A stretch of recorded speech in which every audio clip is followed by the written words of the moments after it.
अड्डा। रोहित वेमुला की मौत ने एक बड़े सच पर रोशनी डाल दी है कि आज भी देश के जाने माने शिक्षा केंद्रों में पिछड़े और कमजोर वर्ग के छात्रों के साथ क्या अन्याय होता है।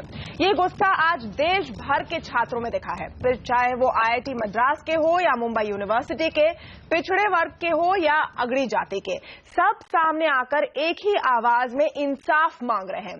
दलित और पिछड़े वर्ग के छात्रों से भेदभाव इस देश में नई कहानी नहीं है, लेकिन रोहित के केस में एक भयंकर मोड़ सामने आया है कि किस तरह इन दलित छात्रों को दबाने में पूरी सरकारी ताकतें लग गई।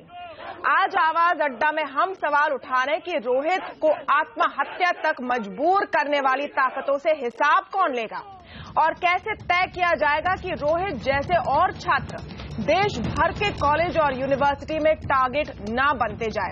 इस खास चर्चा में हमारे साथ आज शामिल हो रहे हैं बीजेपी के प्रवक्ता विजय सोनकर शास्त्री, कांग्रेस के प्रवक्ता PL पुनिया, दलित चिंतक प्रोफेसर विवेक कुमार, राजनीतिक विश्लेषक मनीषा प्रियम, वरिष्ठ पत्रकार शरद प्रधान हमारे साथ हैं और आरक्षण विरोधी आंदोलन चलाने वाली यूथ फॉर इक्वालिटी के अध्यक्ष कौशल मिश्रा। हम कोशिश करेंगे कि हम सबकी राय रखें इस शो में ताकि हमारे दर्शक अपने आप के कंक्लूजन पर पहुंच सकें। लेकिन सबसे पहले हम आपको दिखाते हैं कुछ छात्रों की आवाजें जिनसे हमने आज बात की। ये दलित छात्र हैं, पिछड़े वर्ग के हैं और ये बता रहे कि उनके साथ क्या होता है। हम लोग को एंट्री नहीं मिलती है। जब एंट्री मिल जाती है तो फैकल्टी ये कोशिश करती है कि वो चुप रहे। अगर मैं दलित हूँ, दलित फीमेल हूँ, चुप रहूँ तो सबको अच्छा लगेगा, लेकिन अगर मैं मेरे राइट्स को लेकर वोकल हूँ और जहाँ भी कुछ गलत हो रहा है वहाँ पर मैं उसको इश्यू बना रही हूँ, उसको लोगों के सामने लेकर आ रही हूँ, तो फैकल्टी मुझे बिल्कुल पसंद नहीं करेंगी और फिर वही होगा जो कि रोहित के साथ हुआ। जैसे मैं आता हूँ लाइब्रेरी में, तो लाइब्रेरी में बैठने नहीं दिया जाता और जब भी मैं पानी की टंकी के पास जाता हूँ तो ऐसे बर्ताव करते हैं जैसे कि मैं कुछ जानवर हूँ। विश्वविद्यालय के अंदर चाहे DU, JNU, चाहे कहीं बड़ी किसी भी यूनिवर्सिटी के अंदर आज भी भेदभाव है। दिल्ली विश्वविद्यालय के अंदर यहाँ कहा जा सकता है यहाँ पर इनविजिबल डिस्क्रिमिनेशन है या टेक्निकल डिस्क्रिमिनेशन है। संस्था दलित और पिछड़े के साथ जो भेदभावपूर्ण नीति है वो आज भी कहीं न कहीं छंदम रूप से या गुप्त रूप से व्याप्त है कि किसी तरह से उन्हें डिस्क्रिमिनेट करके उन्हें सिस्टम से बाहर किया जाए। फैकल्टी यहाँ पे मौजूद है, जो यहाँ पे लोग काम कर रहे हैं, उनकी कैसी मनुवादी, उनकी जातिवादी सोच है, वो बर्दाश्त ही नहीं कर सकते कि एक नीची कम्युनिटी का व्यक्ति ऊपर आके उनके साथ बराबर की सीट पे बैठे, उनके साथ आके बराबर की शिक्षा ले। तो इसके खिलाफ वो अपने तरह से काम करते हैं कि नहीं आने देंगे, आपका PhD नहीं पास करेंगे, आपको आगे एडमिशन नहीं देंगे। ओके, तो ये कुछ छात्र हैं जो अपनी कहानी बता रहे हैं, खुद जो उनके साथ रोज होता है वो बता रहे हैं।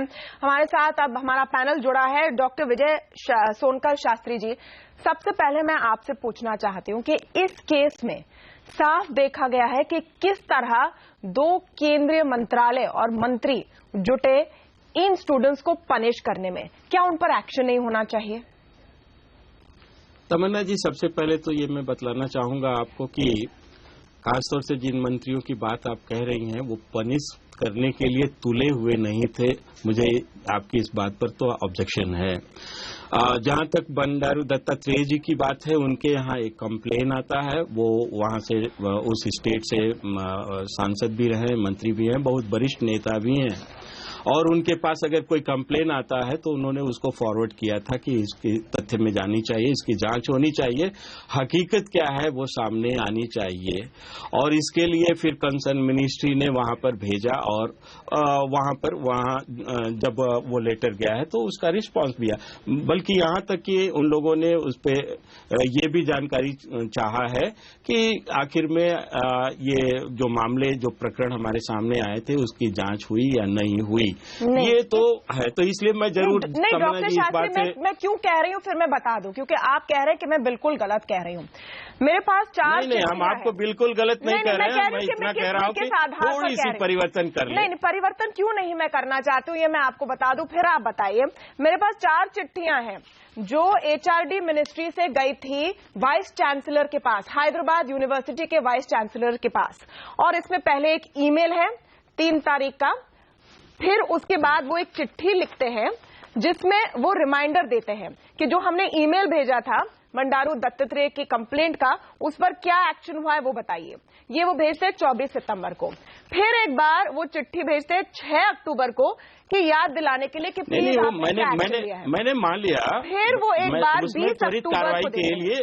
नहीं, आप बताइए कि इतनी क्या हड़बड़ी थी, इतनी बड़ी आग कौन सी लगी थी कि HRD मिनिस्ट्री कितनी बड़ी आग लगी थी, कितनी बड़ी आग लगी थी इसका आप इससे अंदाज लगाइए कि जिस यूनिवर्सिटी में हमारे संविधान को चुनौती दिया जा रहा हो, जिस यूनिवर्सिटी में उच्चतम न्यायालय के फैसले के विरुद्ध जाकर के छात्रों का एक गुट खड़ा हो जाता हो और याकूब मेनन जैसे देशद्रोही के फांसी का विरोध कर रहे हो, और अगर इस प्रकार का वहां माहौल हो तो नहीं, तमन्ना जी मेरी बात। रोहित की आत्महत्या पर यह कहना बिल्कुल इनसेंसिटिव है, शॉकिंग है। मुझे एक चीज बताइए, याकूब मेमन के फांसी पर कितने एडिटोरियल लिखे गए, कितने ट्वीट हुए, वो गलत होंगे शायद, कितने लोगों ने कहा कि ये बात गलत है, उन सबको क्या पनिश किया गया, उनकी स्टाइपेंड, उनकी फेलोशिप ली गई, उनको बाहर कर दिया रास्ते पर, उनको सस्पेंड कर दिया गया, क्या एक्शन हुआ?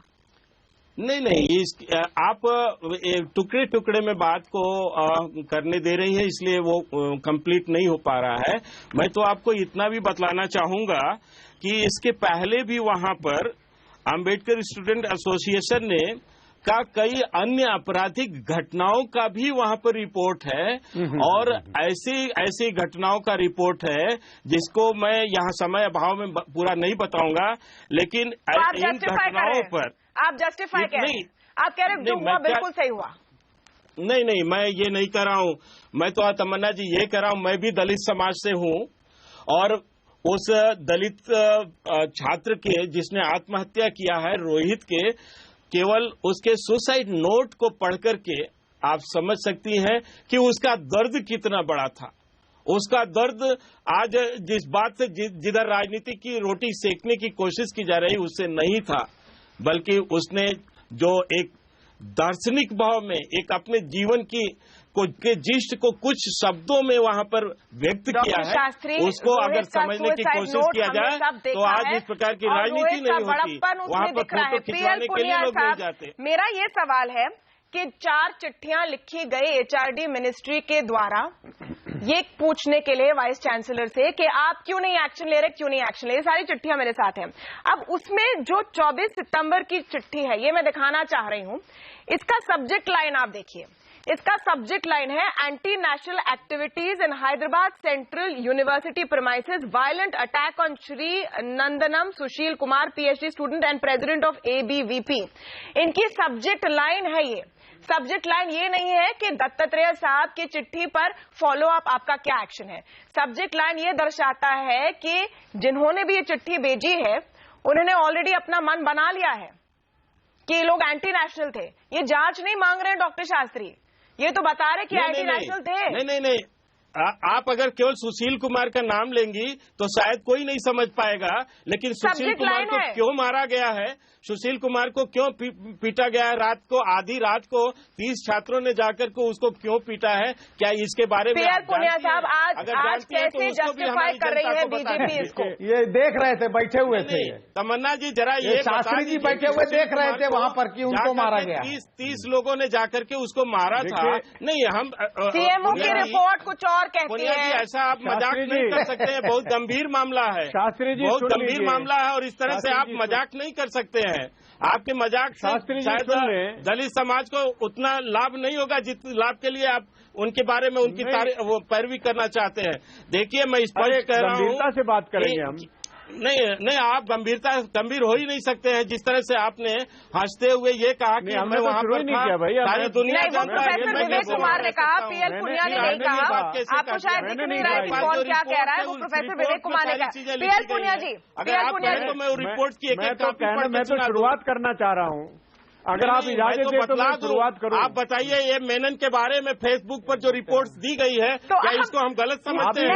एक मिनट, क्या आप कह रहे हैं कि जिसने याकूब मेमन पर आंदोलन किया उसके साथ यही हशर होना चाहिए? क्या आप ये कह रहे हैं डॉक्टर शास्त्री? PL पुनिया, ये किस तरह का जस्टिफिकेशन है? बंद करो तो। देखिए, मेरी बात सुन लें जो याकूब मेनन के फांसी के विरोध में उन्होंने कुछ नहीं कहा। आप जान लें अच्छी तरह से, उन्होंने उस मौके पे ये कहा कि बाबा साहब डॉक्टर भीमराव अम्बेडकर ने संविधान सभा में कहा था कि मौत की सजा पे प्रतिबंध होना चाहिए और हमको इसका समर्थन नहीं करना चाहिए। तो मौत की सजा के खिलाफ उन्होंने बात कही थी, याकूब मेनन के बारे में बात नहीं की थी। ये बहुत स्पष्ट रूप से जान लीजिए, मेरे पास पूरा रिकॉर्ड है जो उन्होंने कहा। बार बार आप सब्जेक्ट को कहीं और ले जा रहे हैं। हमारा अगर ये हो भी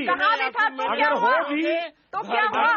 अगर ये हो भी तो पूरे हिंदुस्तान भर में दुनिया में याकूब मेनन को पूरी दुनिया में इस पे एडिटोरियल लिखे गए तो वहाँ के अम्बेडकर स्टूडेंट एसोसिएशन के लोगों ने कोई बुरा नहीं किया। देशद्रोही कर्तव्य से जोड़ेंगे क्या?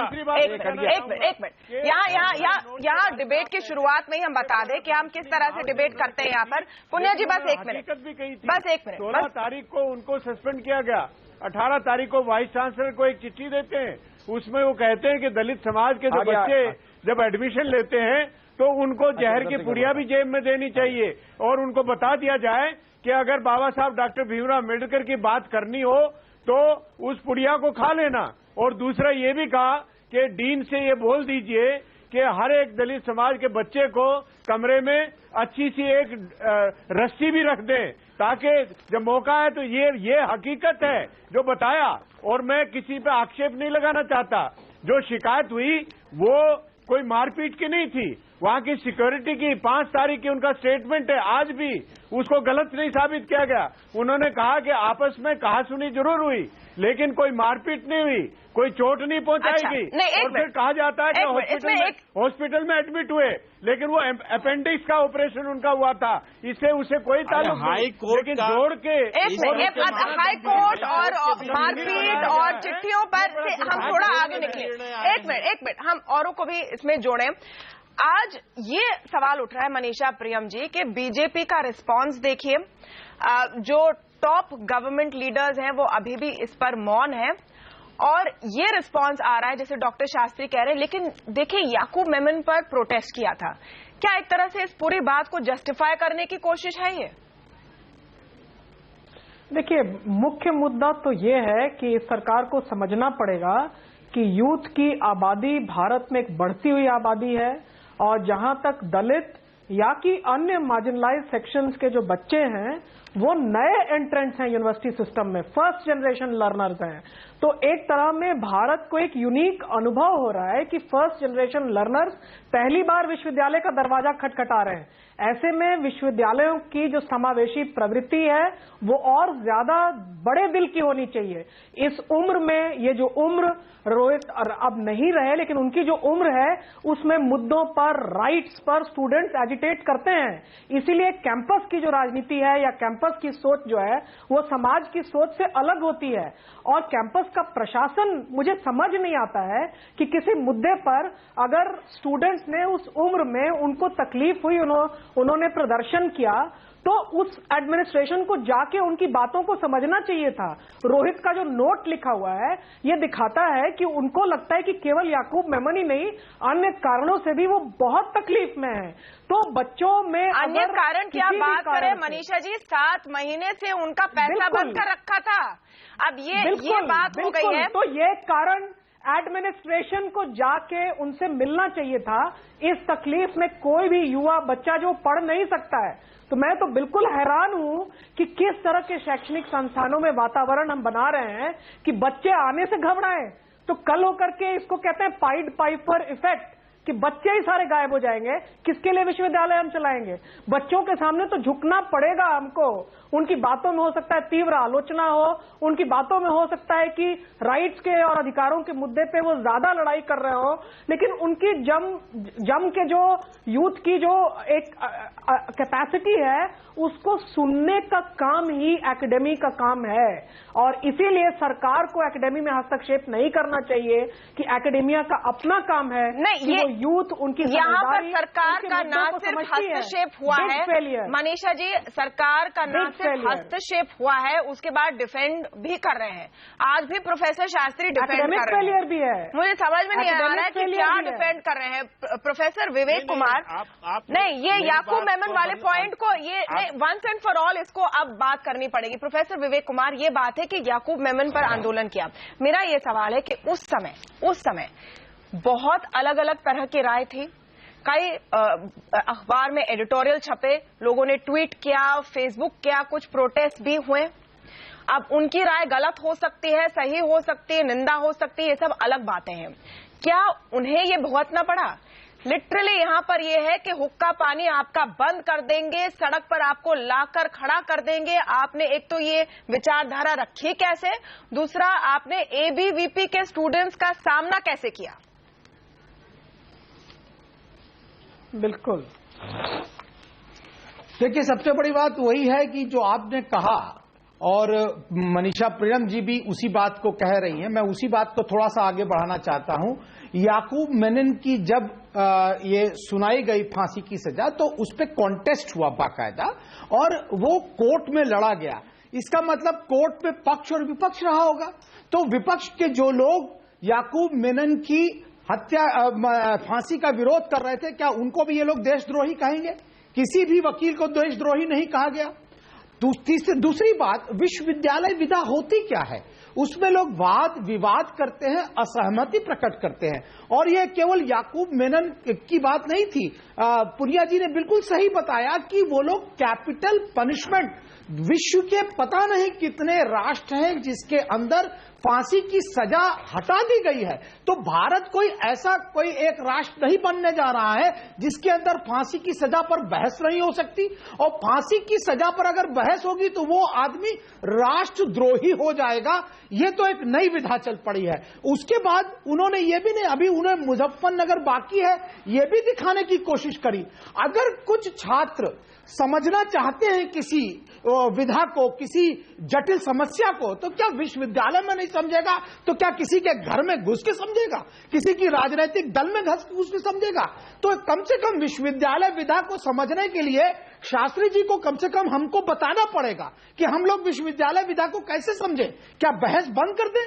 क्या केवल वो जो बताएं उसी पर ABC करें? मुझे लगता है हिटलर पर भी बहस होनी चाहिए। मुझे लगता है कि वहां पर नाथूराम गोडसे पर भी बहस होनी चाहिए। क्यों नहीं होगी विश्वविद्यालय विधा में? नहीं, अच्छा, लेकिन विश्वविद्यालय को हमको बनाना पड़ेगा। इस थ्योरी पर आप थोड़े से डबल स्टैंडर्ड्स देखिए। शरद प्रधान जी, आपको याद होगा हाल ही में जब सुब्रमण्यम स्वामी ने एक कॉन्फ्रेंस ऑर्गेनाइज किया था राम मंदिर पर, और तब खूब सारे प्रोटेस्ट हुए थे दिल्ली यूनिवर्सिटी के बाहर कि क्यों ऐसा सब्जेक्ट हुआ है। और तब हमने बात की थी हर पार्टी से, और तब बीजेपी के प्रवक्ता कह रहे थे क्या इस देश में अलग अलग राय की आजादी नहीं है? आज वो आजादी गायब हो जाती है। अच्छा, आजादी छोड़िए, यहाँ पर बात हो रही है कि पिछड़े वर्ग के स्टूडेंट्स को किस तरह से मरोड़कर, दबाकर आपने इस हद तक उनको ला दिया कि वो अपनी जान लेने पर मजबूर हो गए। अब तमन्ना, जहां तक पॉलिटिकल पार्टीज का सवाल है, हम लोग जानते हैं कितने डबल स्टैंडर्ड्स हैं इनके, चाहे कोई भी पॉलिटिकल पार्टी हो, और बीजेपी में कुछ ज्यादा ही है। ये एक चीज में इस सारी बात से, रोहित के इंसिडेंट से जो एक चीज क्लियर कट दिखती है वो ये कि हमारी सोसाइटी इंक्रीजिंगली इनटॉलरेंट हो रही है। हम कितनी भी टॉलरेंस की बात करें और बड़ा प्रोक्लेम करें कि हम बड़े टॉलरेंट सोसाइटी है, जिस देश में आज भी कम्युनलिज्म के नाम पर जो है चिंगारी भड़का दी जाती है, आग लगा दी जाती है, जिसमें कास्टिज्म इतना भरा हुआ है, वो कहाँ उसमें टॉलरेंस है? और डेमोक्रेसी में ये तो दिखलाता है। और ये प्रॉब्लम ये है, मेरा मानना ये है कि रोहित अगर दलित नहीं भी होते तो उनके साथ यही करते ये लोग, क्योंकि एबीवीपी का कोई आदमी इन्वॉल्व था।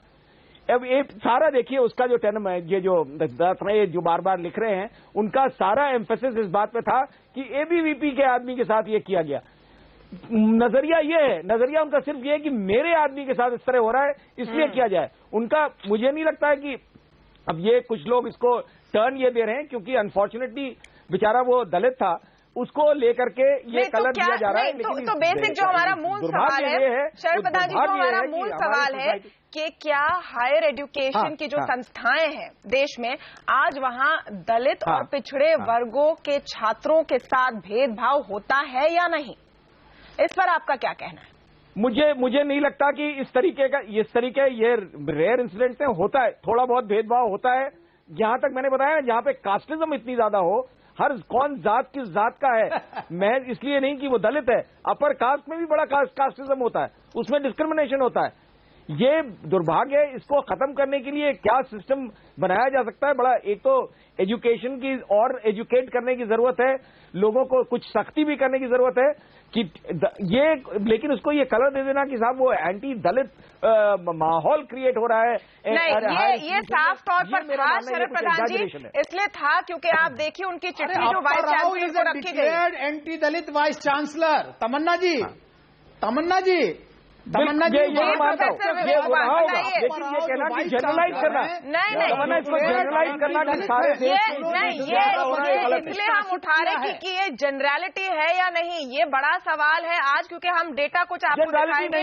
जनरलिटी गलत है, जनरलिटी कर, इसको जनरलाइज कर देना तो कितने एससी छात्र हैं, एक मिनट, कितने एससी छात्र हैं हमारे हायर यूनिवर्सिटीज में, यूजीसी की डेटा है, हम आपको बताते हैं। आदिवासी छात्र कितने हैं, शिक्षक कितने हैं, उनका कितना तबका है, और पीएचडी स्टूडेंट्स जिनसे हमने बात की, हमने कुछ आवाजें आपको सुनाई और आगे भी हम आपको सुनाते कि वो क्या कहते हैं। वो बार बार ये कह रहे हैं कि हमारे साथ इनविजिबल डिस्क्रिमिनेशन तो है ही, कुछ जगहों पर ओपन डिस्क्रिमिनेशन हो जाता है। अब बात करते हैं डॉक्टर कौशल मिश्रा से। मिश्रा जी, इस केस में क्या नजर आता है आपको? एक तो जो बड़े अचंभे की बात है कि किस तरह दो केंद्रीय मंत्री इतना इंटरेस्ट ले रहे हैं। क्या वो इसलिए इंटरेस्ट ले रहे थे कि एबीवीपी के एक छात्र इसमें जुड़े थे, या इसमें एक पिछड़े जाति का छात्र सामने खड़ा था, उस पर दबाव ज्यादा बनाने की कोशिश थी? मुझे लगता है कि ये किसी पर्टिकुलर जाति की बात नहीं है। अगर उन्होंने एबीवीपी का साथ दिया, अगर एबीवीपी की तरफ से कोई दलित छात्र होता या किसी भी पॉलिटिकल पार्टी की तरफ से दलित छात्र होता तो वो उसका सपोर्ट करते। लेकिन यहाँ पे जो इशू जिस पे हम बात आज कर रहे हैं, वो इशू एक छात्र ने सुसाइड कर लिया है। पहली चीज, ये बहुत दुख की बात है, और छात्र ने सुसाइड किसी भी वजह से किया हो, उसका आज हम लोग बैठ के पोस्टमार्टम कर रहे हैं, और हम पोस्टमार्टम इस बात पे ज्यादा कर रहे हैं कि वो दलित है। अरे भाई, वो एक छात्र है। कब आप लोग पॉलिटिकल पार्टी के बैठे लोग उसको दलित की तरह से देखोगे? एक छात्र ने सुसाइड किया है, उसको हॉस्टल से निकाला गया था, वो एक डिसिप्लिनरी एक्शन था। हाँ, वो डिसिप्लिनरी एक्शन अगर किसी पॉलिटिकल इंटरफेरेंस से हुआ है वो गलत है। मेरा ये मानना है कि यहाँ पर जो बैठ के हम दलित के नाम पे पॉलिटिक्स, आज सारे लोग। अच्छा डॉक्टर मिश्रा, आप एम्स से जुड़े हुए थे? एक मिनट, नहीं, अच्छा एक चीज बताइए, आप एम्स से जुड़े हुए हैं कई सालों से, आपको सुखदेव थोराट साहब की कमेटी की रिपोर्ट याद है 2008 की, जो एम्स पर हुई थी, मैं उस समय, जिसमें उन्होंने पाया कि आपके हॉस्टल के फ्लोर नंबर 4 और 5 पर सिर्फ दलित छात्र रहते हैं। मैं प्राइवेट बेस में नहीं घुस सकते। आपको ये रिपोर्ट याद है? हाँ जी, मेरे को कंप्लीट करने दीजिए ना। जिस समय ये डिस्क्रिमिनेशन की बात, जो दलित थोराट साहब ने जो रिपोर्ट सबमिट की थी, उस समय मैं रेजिडेंट डॉक्टर एसोसिएशन का सेक्रेटरी हुआ करता था। आज भी और उस समय भी एम्स के अंदर कम से कम 50 मीडिया वाले रोज आते थे। हमारी पूरी मेस सबके लिए खुली है। ये गलत रिपोर्ट सबमिट की गई थी। हम आज भी उसको ये बात कर रहे हैं, किसी भी वक्त कभी भी एम्स के किसी भी मेस में जाके कोई भी खा सकता है, वो दलित हो जनरल हो। हम वहां एम्स के अंदर हम इस तरह से डिस्क्रिमिनेट नहीं करते हैं। लेकिन जब इस तरह से किसी छात्र की डेथ के बाद ये पॉलिटिकल पार्टीज बैठ के उस इशू पे पॉलिटिकल गेन लेने की कोशिश करती हैं, तो वो पर्टिकुलर छात्र या दलित हो जाता है, या फॉरवर्ड हो जाता है, या किसी भी दूसरे माइनॉरिटी का हो जाता है। एम्स ने वैसे उस रिपोर्ट को तभी खारिज किया था। चार मेंबर कमेटी रिपोर्ट थी जी, पीएल पुनिया साहब। तब से ये प्रॉब्लम चले आ रही है, तब से प्रॉब्लम चले आ रही है। उस प्रॉब्लम को पहले आप एक्सेप्ट करोगे, तभी तो आप सोल्यूशन पाओगे। मैं ये कहता हूं कि मैं एम्स में था, ओपन है। आपको पता है आप एम्स में थे, इसलिए तो मैं थोराट कमेटी रिपोर्ट की बात कर रही हूँ, जहां पर कहा गया है रिपोर्ट में 80% छात्र, दलित छात्र कहते हैं कि हमसे पहले प्रोफेसर हमारा कास्ट पूछता है, फिर वाइवा का एग्जाम शुरू करता है। ये रिपोर्ट में कहा गया, आप कह रहे सब झूठ है। पीएल पुनिया जी, देखिए एम्स में निरंतर शिकायत होती है कि वहां पर दलित समाज के लोगों की उपेक्षा होती है, उनको सही रिक्रूटमेंट के मौका परसेंटेज में नहीं होता, और जो काम कर रहे हैं उनके साथ भेदभाव होता है। अनेक ऐसे मामले आए हैं जो राष्ट्रीय अनुसूचित जाति आयोग ने उनको कहा है कि ये आप गलत किए, इसमें सुधार करें, उसके बावजूद भी ये नहीं मानते हैं, कोई कमेटी बना देते, कुछ करते हैं। तो ये बायस है। और मैं ये कहना चाहूंगा, अगर अंबेडकर स्टूडेंट एसोसिएशन के छात्र अगर ये ना होते और वो तो उनके खिलाफ ये इस तरह का ये पोस्ट नहीं होता फेसबुक के ऊपर कि ये गूंज हैं और इस तरह के बंच ऑफ गूंज हैं जी, जो मैं यहाँ गुंडे बदमाश हैं इस तरह के, बाकी दूसरी जगह नहीं होता, क्योंकि ये दलित समाज से संबंधित है।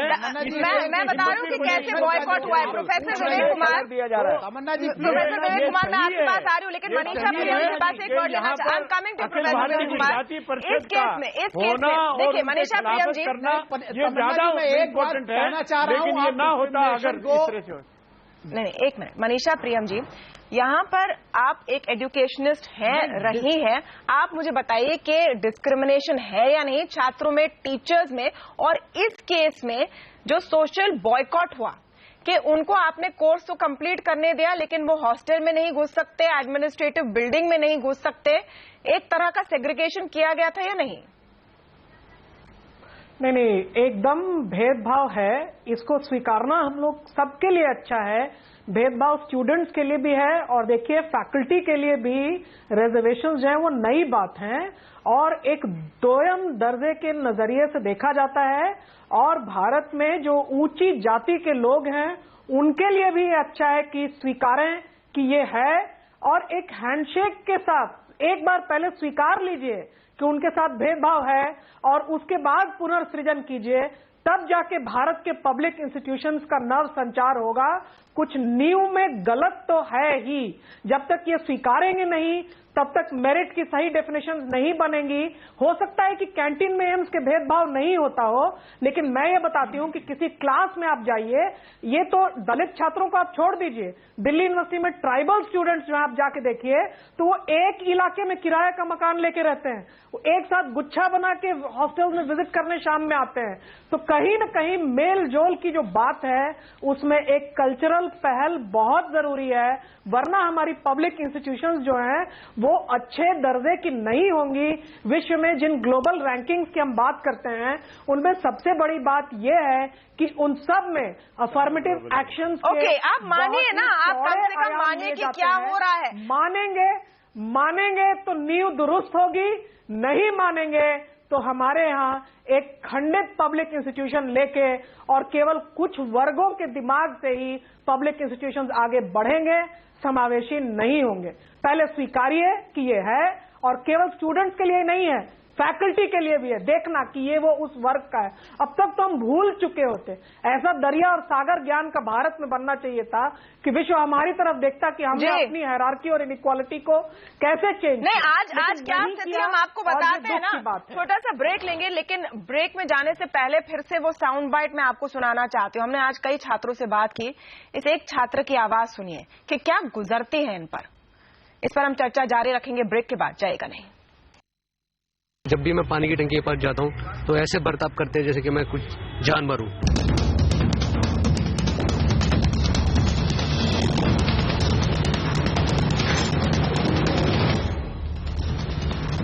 आज भी बीजेपी यही राग अलाप रही है कि रोहित वेमुला और उनके जो दोस्त थे एएसए के दलित छात्र थे, वो उन्होंने याकूब मेमन के पक्ष में एक प्रोटेस्ट किया, उसके बाद एक्शन हुआ। लेकिन आप सीक्वेंस ऑफ इवेंट्स को देखिए।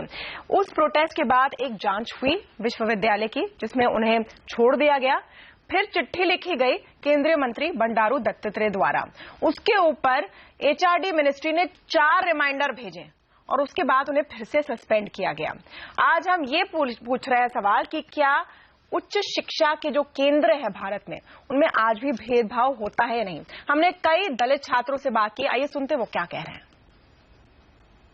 टीचर्स को पता होता है कि कौन किस कैटेगरी से बिलोंग करता है, तो वो कहीं ना कहीं जब कोई टीचर पढ़ा रहा है और उस पर हम लोग क्वेश्चन करते हैं तो कहीं ना कहीं टीचर डिमोरलाइज करने के लिए उसे पता होता है कि भाई ये बोल रहा है, और वो सीधा ये बोलते हैं कि अरे भाई ये कहाँ से अपना अपना बुद्धिस्ट लिटरेचर उठा लाते हैं और क्लास को डिस्ट्रैक्ट करते हैं। कि यहाँ पर बिल्कुल भी हम लोगों के लिए तो कुछ भी है ही नहीं, कि हमने एक तो वैसे ही इतनी बैकवर्ड फैमिली से आए हैं कि हमारे माँ बाप इतने मेहनत करके हमें पढ़ाते हैं कि हम आगे बढ़े कि अब यहाँ पर आकर हम देखते हैं कि हमारे साथ जो व्यवहार किया जा रहा है वो हमारे साथ वैसा होना ही नहीं चाहिए। यहाँ पर जी हायर एजुकेशन में डिस्क्रिमिनेशन चल रहा है, late submission of PhD thesis and approval for the thesis, this kind of acts usually happen in the university. चलिए, तो छात्रों का कहना है कि भेदभाव आज भी उनके साथ होता है। इसी पर हम बहस कर रहे हैं। डॉक्टर शास्त्री जी, आप बताइए कि रिस्पांस क्या रहा है बीजेपी का। पिछले कुछ दिनों में जो विपक्षी पार्टी है वो बीजेपी पर इल्जाम लगाते हैं कि अंबेडकर जी को आप लोग कोऑप्ट करने की कोशिश कर रहे हैं, लेकिन इस इंसिडेंट के बाद वो सारी कोशिशों पर शायद पानी फिर गया है, क्योंकि सिंपैथी ही नहीं दिखाई दे रही है। आप खुद आज कह रहे हैं कि देखिए कि ये एंटी नेशनल थे, ये थे, वो थे। क्या जांच हुई? देखिए तमन्ना जी, मैं बड़े शांत से मैं सब कुछ सुन रहा था, सबकी बातों को सुन रहा था, और मुझे बड़ा कुछ देश की दलित इशू पर जो सच्चाइयां भी सामने आ रही थी, तो मुझे अच्छा लगा कि कम से कम आपके कार्यक्रम के माध्यम से एक बहुत बड़ा संदेश देश को जा रहा है कि दलितों की हालात अभी भी ठीक नहीं है। मैं इतर जो वर्तमान समस्या है उससे थोड़ा सा इतर हट करके इसलिए बोल रहा हूं कि आपने भी बहुत सारी बातें ऐसी दिखलाई हैं और हमारे वक्ताओं ने भी बोला है जो वास्तव में दलित समस्या के समाधान की दिशा में कम से कम एक कदम तो मैं मान ही सकता हूं। हकीकत ये भी है तमन्ना जी कि मैं भी चेयरमैन था national commission for SC and ST का, पुनिया जी से पहले मैं भी चेयरमैन था। मैंने इसी दिल्ली में देखा, मैं नाम इंस्टीट्यूशन का नहीं बताना चाहूंगा, लेकिन एक दलित छात्रा थी जो मेडिकल के फाइनल ईयर में उसको लगातार 4 वर्ष से फेल किया जाता था। जब मैंने एक ऑर्डर के माध्यम से CC कैमरा के सामने उसकी परीक्षा कराई तो उसने 97% स्कोर किया था। इस प्रकार की बदनीयती है। लेकिन आज जो मैं कहना चाहता हूं कि इस देश में एक परिवर्तन की दिशा चल रही है, देश विकास की तरफ बढ़ रहा है, लेकिन इस प्रकार की भी घटनाएं कम नहीं हो रही हैं। 200 सालों से दलित समस्या के समाधान की कोशिश की जा रही है। महात्मा फूले से लेकर के साहू जी महाराज, डॉक्टर अंबेडकर और महात्मा गांधी से होते हुए आज हम यहाँ तक पहुंचे। आप मानते हैं हमारी बात, आप सही कह रहे हैं, तो आपकी पार्टी के मंत्री फिर क्या कर रहे हैं? नहीं देखिए, क्या जस्टिफिकेशन है कि एक अगर कैंपस में लड़ाई हुई तो आप इतना जोर लगा देंगे, 2 केंद्रीय मंत्रियों का जोर लगा देंगे, वो स्टूडेंट क्या करेगा? वो कहाँ जाएगा? जी उसको उस घटना को और मंत्रियों की इन घटनाओं को एक साथ अगर जोड़कर देखेंगे तो जो दलित समस्या के संदर्भ में हम लोगों के प्रयास चल रहे हैं उस पर पानी फिर जाएगा। मैं स्पष्ट अभी भी बोल रहा हूं, दलित समस्या पर अगर आप बात करना चाहती हैं और खासतौर से आपने जो सब्जेक्ट छेड़ा है कि कम से कम हायर एजुकेशन में दलितों के साथ जो भेदभाव हो रहा है ये नहीं होनी चाहिए, उसको इससे प्रशासनिक दृष्टिकोण से नहीं देखना चाहिए, क्योंकि ये उस कैंपस की का वातावरण था। मैं देश के सभी कैंपस की मैं बात यहाँ पर करना चाहता हूँ।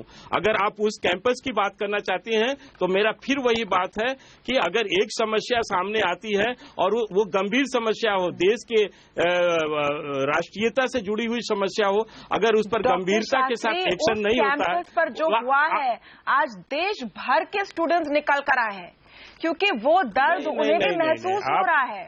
आप दोनों चीजों को अलग अलग देखना चाहेंगे क्योंकि आपके लिए कन्वीनियंट है।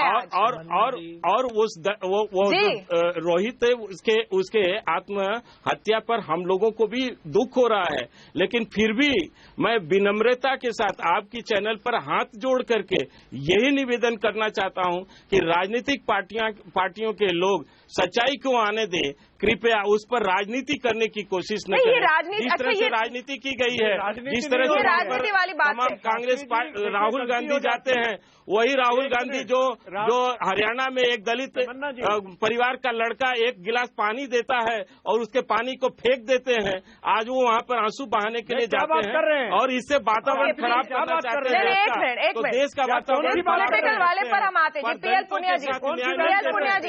पीएल पुनिया जी, आपका रिस्पांस, क्योंकि अब ये इसको पॉलिटिकल करने की कोशिश की जा रही है। हम डिबेट कुछ और कर रहे हैं, पॉलिटिकल आप लोग कर रहे हैं, तो आप जवाब दीजिए। शास्त्री जी, बहुत गलत बात है जिस तरह की भाषा का इस्तेमाल करते हैं। दलित समाज के ऊपर, उनके बच्चों के ऊपर अगर कोई कठिनाई हुई है, कोई जाति हुई है और आपके राजनीतिक हस्तियां हैं, उनके दबाव में अगर गलती हुई है तो उसमें सुधारा भी जा सकता है। आप अपने चैनल से ये कह सकते थे कि वहाँ पर गलत हुआ है, अब उसको वापिस दिए जाएंगे, सस्पेंशन तत्काल वापिस दिया जाएगा। उसको संवेदना के राहुल जी के ऊपर आप बताइए, आपके कोई नेता कभी गया है? मैं चैलेंज के साथ में कह सकता हूँ कि आप जितने भी अत्याचार और दलित उत्पीड़न की घटना होती है, एक मिनट, ये जो पॉलिटिकल वाली पॉइंट है इस पर मैं आना चाहती हूँ, ये जो पॉलिटिकल वाली पॉइंट है इस पर मैं आना चाहती हूँ, ये जो पॉलिटिकल वाली पॉइंट है मैं आना चाहती हूँ। एक मिनट, पीएल पुनिया साहब, डॉक्टर शास्त्री जी, नहीं, ये जो पॉलिटिकल पॉइंट है इस पर मैं आना चाहती हूँ। शरद प्रधान, आपके पास आना चाहती हूँ। आज देखिए, हर चैनल पर आपको दिखेगा, आज हर चैनल पर आपको दिखेगा पॉलिटिक्स क्यों कर रहे हैं। नहीं, वो केवल टोकनिज्म के माध्यम से, दिखावा माध्यम से नहीं। हम ये कह रहे हैं कि मालदा में बीजेपी की टीम जाती है या नहीं जाती है। मुजफ्फरनगर में कुछ होता है तो नेता जाते हैं या नहीं जाते हैं। नेता जाए ना जाए, मेरे मुताबिक आज ये इररेलेवेंट है, ये तो पॉइंट है ही नहीं। शरद प्रधान जी, मैं ये इसलिए कह रही हूँ कि इस पूरे स्टोरी की नींव ही पॉलिटिकल है। इतना एक्शन क्यों हुआ? क्योंकि एबीवीपी के मेंबर थे वो। तो बिल्कुल सही कह रही हैं इन पर। तो आज ये कहना कि ये फला क्यों गए और ढमकाना क्यों गए, मुझे इसमें समझ ही नहीं आ रहा है कि क्यों कह रहे हैं लोग। ये शुरुआत ही स्टोरी की पॉलिटिकल है। कहा था कि सरासर राजनीति इसमें डे 1 से हुई है। दत्तात्रेय जो है बार बार चिट्ठी इसलिए लिख रहे हैं, मैं कह रहा हूं ना कि जो एबीवीपी की जो बात आई है, सिर्फ उनको प्रोटेक्ट करने के लिए इन्होंने ये इसके पीछे पड़ गए। वरना बताएं इस तरह के कितने इंसिडेंट्स होंगे जहां याकूब मेमन जैसे इंसिडेंट्स को सपोर्ट किया गया, जो उसके कंडेम किया गया, उसको लेकर के कहां इन्होंने एक्शन लिया, क्यों इसके पीछे पड़ गए, रोहित के पीछे। इसके पीछे जाहिर है कि वो याकूब मेमन इशू नहीं था। इशू इनको अपने एबीवीपी वाले को दिखाना था कि हम हैं, हम प्रोटेक्टर हैं तुम्हारे, और हम बैठे हुए मंत्री हैं, तो हमारे रहते हुए तुम्हारा कोई क्या बिगाड़ सकता है। ये जो हेटरी है, ये जो एरोगेंस है, नहीं। अच्छा, तो डॉक्टर शास्त्री जी, अगर आप कह रहे नहीं, शरद प्रधान जी, शरद प्रधान आपके साथ, शरद प्रधान तो आपके साथ अग्री कर रहे हैं डॉक्टर शास्त्री इस पॉइंट पर जो आप पॉइंट रख रहे हैं कि ये पूरा केस रोहित के दलित होने से या पिछड़े वर्ग के होने से कोई लेना देना नहीं है इसका, ये कोई अलग केस है। तो शरद प्रधान आपसे अग्री कर रहे हैं, ये कह रहे हैं ये इसलिए नहीं है क्योंकि वो दलित छात्र थे, ये इसलिए है क्योंकि आपके मंत्री एबीवीपी के प्रेसिडेंट को प्रोटेक्ट करना चाह रहे थे और एक सबक सिखाना चाह रहे थे कि आपकी जुर्रत कैसे हुई कि आपने हमारे स्टूडेंट विंग के प्रेसिडेंट पर आंख उठाकर भी देखा। आप इतना तो मानते हैं डॉक्टर शास्त्री जी? तमन्ना जी, अगर एबीवीपी के लोग अगर 2 दफा दे चुकी है, लेकिन जब से डॉक्टर शास्त्री को जवाब देने दीजिए, डॉक्टर शास्त्री को जवाब देने दीजिए, उनको जवाब देने दीजिए। देखिए तमन्ना जी, एबीवीपी के अगर लोग किसी ऐसी समस्या की तरफ हमारे जिम्मेदार लोगों का ध्यान आकर्षित करते हैं तो क्या इसको गलत माना जाएगा? क्या कितना सेंसिटिव इशू है? अगर वहां पर जिस प्रकार की गुंडागर्दी है साहब, ये गुंडागर्दी में प्रोटेक्शन दे रहा है मंत्री। कौन बोल रहे हैं गुंडागर्दी की बात? शरद प्रधान जी बोल रहे हैं, बताइए आप। मैं कह रहा हूँ कि ये एबीवीपी की शरद प्रधान जी दिखाना चाह रहे हैं कि साहब हम एबीवीपी हमारी गुंडागर्दी चलेगी, ये बता रहे हैं की बात। आप अगर यहाँ चैनल में गुंडागर्दी की बात करेंगे तो ये तो अच्छा नहीं होगा। छात्रों ने नहीं, मैं तो जमीनी बात कर रहा हूँ। आप ये पूरा सारी भाषा और आप चाहें तो पूरा फैक्ट में आपको भेज सकता हूँ। वास्तव में हकीकत है। आप किस पार्टी से हैं? आप तो वरिष्ठ पत्रकार हैं, लेकिन आप तो ऐसा लग रहा है कि कोई राजनीतिक पार्टी के प्रतिनिधि के रूप में बात कर रहे हैं। हम फिर से कह रहे हैं कि आज की बात पॉलिटिकल है ही नहीं। चंद्रपाल प्रसाद जी हमारे साथ जुड़े, उनको मैं जोड़ना चाहती हूँ। पार्टी का ये असली चेहरा है। देखिए आज देखिए डॉक्टर शास्त्री के लिए कुछ सवालों का जवाब देना मुश्किल हो रहा है, हम समझ सकते हैं डॉक्टर शास्त्री नहीं हो रहा है, लेकिन उन सवालों का जवाब देना मेरे लिए जरूर है जिसका कोई तर्क नहीं है, जो व्यर्थ के प्रश्न किए जा रहे हैं। मैं हकीकत करना चाहता हूँ, बताना चाहता हूँ, दलित समस्या पर गंभीरता से आप कर रहे थे, लेकिन अब दलित समस्या बढ़ती जा रही है। नहीं, आज आप अब तक ये समझा नहीं पाए कि 4 चिट्ठियां क्यों लिखी HRD मिनिस्ट्री ने। मिलकर पूरी ताकत लगा देंगे उनको, बर्बाद करना चाहिए। इतना जोर, इतना प्रेशर। डॉक्टर चंद्रपाल प्रसाद हमारे साथ जुड़े हैं, उनसे व्यू में लेना चाहती हूँ। तमन्ना जी, एक मेरे प्रश्न का उत्तर अगर ये लोग दे सके तो मैं आपके माध्यम से करना चाहता हूँ। ओके। आपके कार्यक्रम में आज का एकलव्य ये एक टाइटल दिया गया है जी। क्या एकलव्य के माता पिता का नाम यहाँ बैठे हुए पैनलिस्ट में कोई एक भी बता सकता है तो बताए। पॉइंट क्या रखना चाहते हैं? माता पिता के नाम की जरूरत नहीं है जनाब। क्या बात है? नहीं, मैं प्रश्न कराऊं तो ना बोल दीजिए, मैं बता देता हूँ कितना इस देश के साथ गंभीरता के साथ, कितना इस देश के साथ खिलवाड़ हो रहा है, मैं बताना चाहता हूँ। अब ये देखिए, ये बात आगे बढ़ चुकी है, ड्रामा ऐड करके कुछ नहीं होगा। बहुत महत्वपूर्ण ड्रामा ऐड का जवाब होगा और आपके चैनल के माध्यम से आज पूरा देश एकलव्य का परिचय जान लेगा। डॉक्टर शास्त्री जी, माफ कीजिए, यहाँ पर ना ही हम कोई क्विज कंपटीशन खेल रहे हैं, ना ही मैं क्विज मास्टर हूँ। मैं ये आपसे पूछ रही हूँ कि आपके मंत्री ने 4 चिट्ठियां क्यों लिखी? इतनी गंभीरता से इनको जकड़ने की कोशिश, क्योंकि छोटा सा ब्रेक लेना होगा। ब्रेक के बाद डॉक्टर चंद्रपाल प्रसाद से बात करेंगे, जाएगा नहीं। छोटा सा ब्रेक,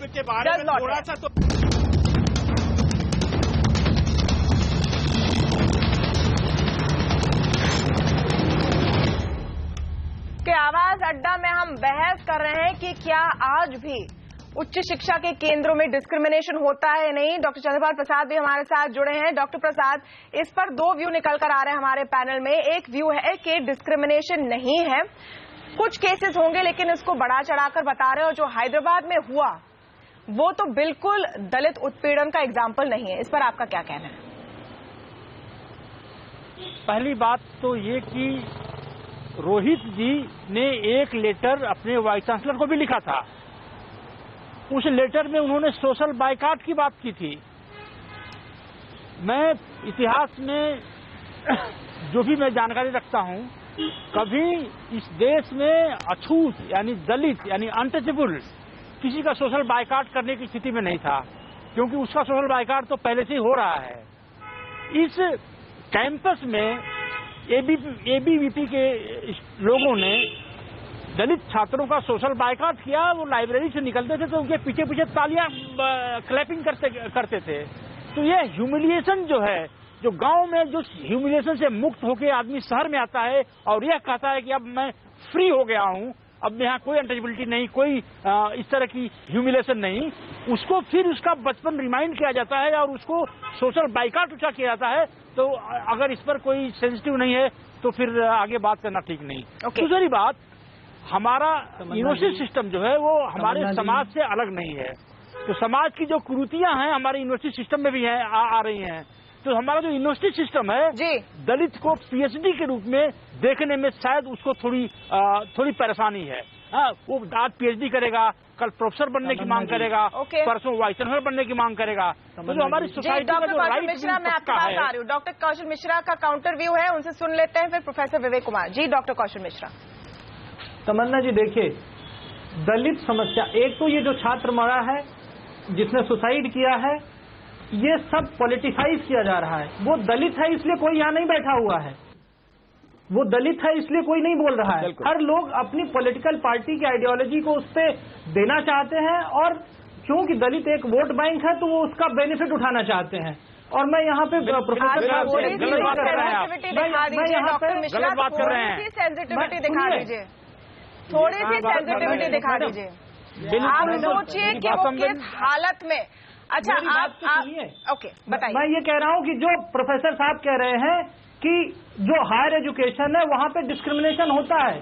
मैडम, हम लोग टेक्निकल कॉलेजेस में पढ़ते हैं जहाँ पे एबीवीपी, एसएफआई या कोई भी पॉलिटिकल पार्टी की पार्टियां नहीं होती हैं। अगर कोई भी तरह की ये पॉलिटिकल पार्टियां जहाँ पर भी हैं, जो भी है वो ह्यूमैनिटीज यूनिवर्सिटीज हैं वहाँ पर होते हैं, जो भी आईआईटीज होते हैं, जो भी मेडिकल कॉलेजेस होते हैं, जो भी आईआईएम है, जो भी टेक्निकल इंस्टीट्यूट है, वहाँ पे किसी भी तरह का डिस्क्रिमिनेशन नहीं है। प्रोफेसर विवेक कुमार, आपका काउंटर हो सकता है। डॉक्टर कौशल मिश्रा का कहना है कि जो साइंटिस्ट डॉक्टर इंजीनियर बन रहे हैं वो नहीं करते कोई डिस्क्रिमिनेशन। आप देखिए क्या एग्जाम्पल। जी प्रोफेसर विवेक कुमार, एक मिनट, आपके जो पॉइंट है मद्रास में क्या था ये तो बता दीजिए। अच्छा प्रोफेसर विवेक कुमार, इसका काउंटर आप। आईआईटी मद्रास में जिस तरह का खेल खेला गया तो वो डिस्क्रिमिनेशन था कि नहीं? आईआईटी मद्रास से भी क्या कोई टेक्निकली हायर एजुकेशन का केंद्र है? तो ये बात कहना एक जनरल रूल के रूप में ये मुनासिब नहीं है। नहीं, आज जो उसको हम कब तक इग्नोर कर सकते हैं? Professor Vivek Kumar please. Exception हो सकते हैं, professor Vivek Kumar please. Exception हो सकते हैं, लेकिन इसको जनरल रूल बना देना कि सारे दलितों के साथ डिस्क्रिमिनेशन होता है, बिल्कुल सही। I agree. बिल्कुल जनरलाइज करना गलत है।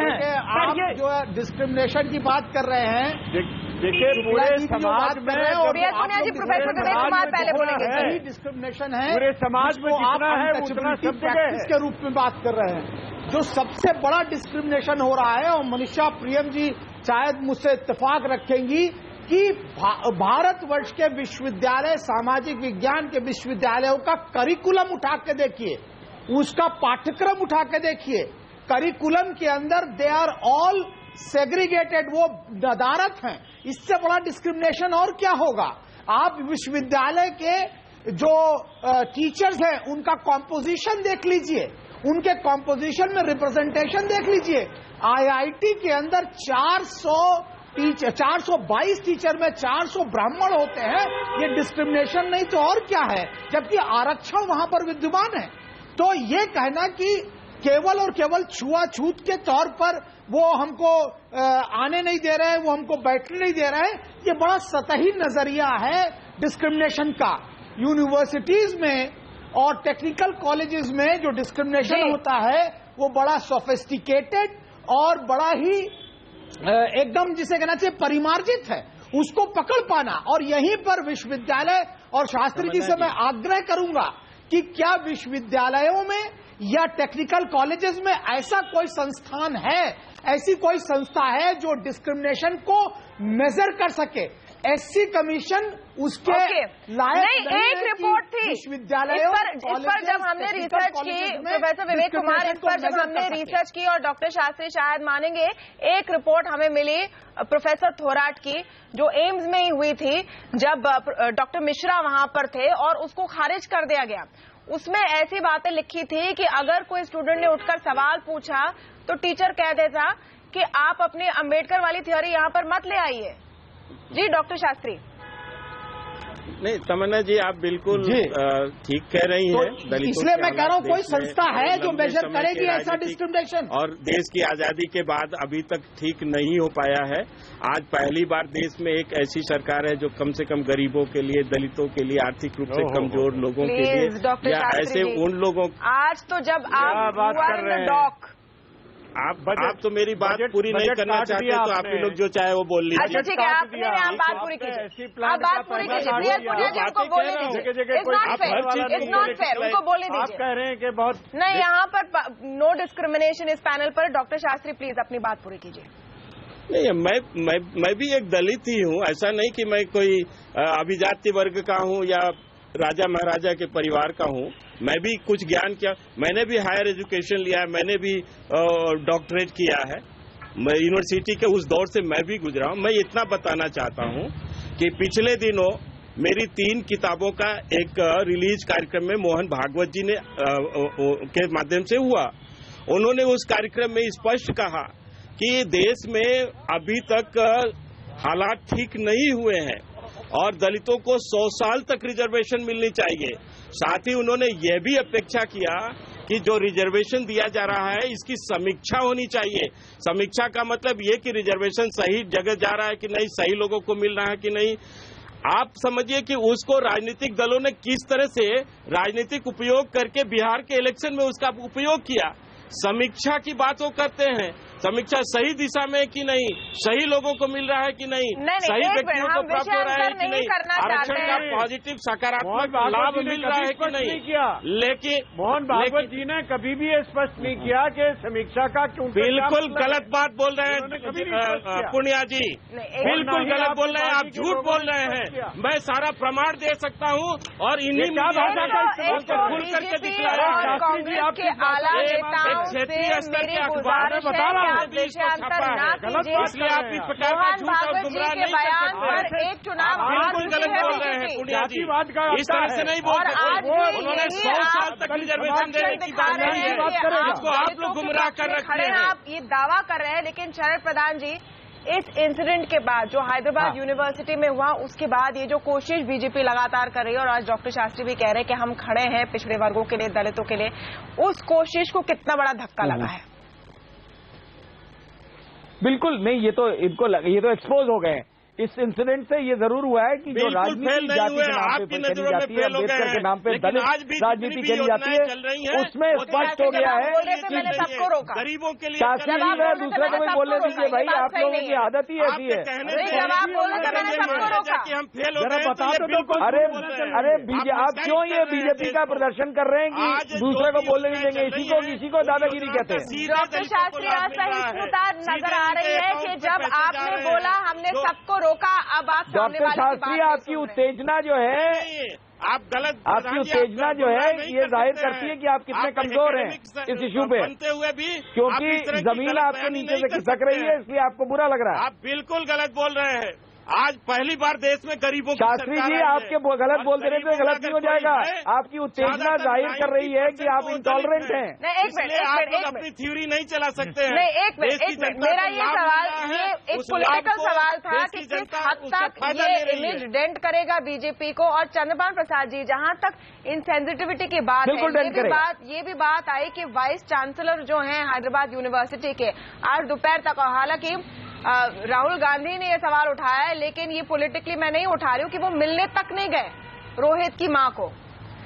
सेंसिटिविटी कहाँ दिख रही है? बचाव करने में लगे हैं सर। सब बचाव करने में सवाल मुझसे है जी चंद्रपाल प्रसाद जी। नहीं, ये तो देखिए, मैं तो मालूम है केंद्रीय सरकार प्रोटेक्ट कर रही है। इस देश में एक दलित मिडिल क्लास खड़ा हुआ है, तो वह आरक्षण की वजह से, फिर आरक्षण की वजह से जब एक दलित मिडिल क्लास खड़ा हुआ है तो उसकी समीक्षा क्यों करनी है? इस देश को एक संविधान इतना अच्छा चलाया है, तो फिर ये संविधान की समीक्षा भी कुछ लोग करना चाहते थे। तीसरी बात, आप किसी भी यूनिवर्सिटी में चले जाइए, किसी भी कॉलेज में चले जाइए जहां पर प्रैक्टिकल एग्जाम होते हैं, जहां पर इंटरनल असेसमेंट होता है, तो दलित हमेशा रिटन एग्जाम में अच्छा नंबर पाता है, प्रैक्टिकल में कम हो जाता है, एक्सटर्नल में अच्छा नंबर पाता है, इंटरनल में कम नंबर पाता है। तो ये समाज जनरलाइज करना बिल्कुल गलत है, नाजायज मैं ये सवाल जिसका जवाब मैंने कई बार पूछा लेकिन नहीं मिला है कि जो 2 मंत्री इसमें जिन पर सवाल उठ रहे हैं, एक मंत्री का नाम तो एफआईआर में है, उन पर क्या एक्शन होगा, कौन जांच करेगा, खास करके जब बीजेपी तो मानने को तैयार ही नहीं है कि कोई गलती हुई है। 5 चिट्ठियां तो यूं ही लिख दी, कोई बड़ी बात थी ही नहीं। मैं एक बात कहूं, तमन्ना जी बिल्कुल समय समाप्त है। रोहित जो है अपने आखिरी लाइन में लिखते हैं कि मेरे विरोधियों को भी परेशान न किया जाए। वो इतने संवेदनशील, क्या बात है। जाते जाते बहुत बहुत शुक्रिया जाते जाते वो एक क्लिप मैं चलाना चाहती हूँ। आज हमने जो दलित छात्रों से बात की, उनकी आवाज में से एक, बस इनकी बात को सुनिए और हमें दीजिए इजाजत इस पूरे डिबेट में। नमस्कार। जब भी मैं पानी की टंकी के पास जाता हूँ तो ऐसे बर्ताव करते हैं जैसे कि मैं कुछ जानवर हूँ।